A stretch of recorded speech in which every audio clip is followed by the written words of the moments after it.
Hello mga higala, bakante day ko karon nga adlaw.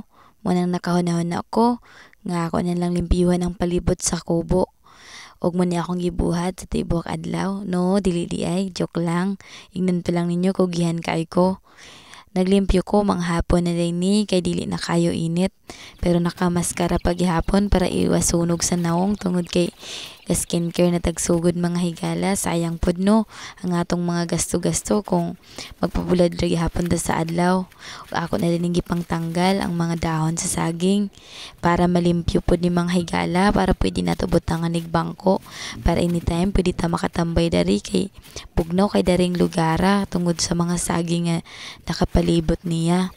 By the way, mga higala, ginahinay lang din ako og sunog tungod kay kugon ra bang atong atop ba sinunyog mo sigaw apil ba makaingon unya kog tabang bombero wala ra bay bombero dari tungod kay bukid ni basin makakuha ko ning mga galon dari sa mong silingan nga nasa mong tungod kay naaraman dari ang gripo ug nagdari ra sila gasalod ug gakatigo ang ubang mga galon basin makasabantag masumbong sa barangay sorry na good.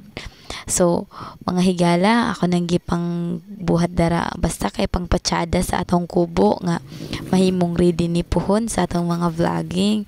By the way, dili lang ni mo atong buhaton. Natay pagabuhaton, gusto ko mananom dari mga higala. By the way, bisag dili ko ga vlog, ginabuhat ko na ni mahiligid kay ko sa mga butang nga ning ani. Samot na sa pagtanom-tanom, samot na pagmutubo ng akong tinanom. Ay grabe gid mga higala, hastang lipayan nako tungod kay nakita nako nga dunay resulta ang akong gibuhat. Busa mga higala, salamat kay sa inyong suporta. Ug ayon ninyo kalimti nga doon na tayo YouTube channel Rica Galermo.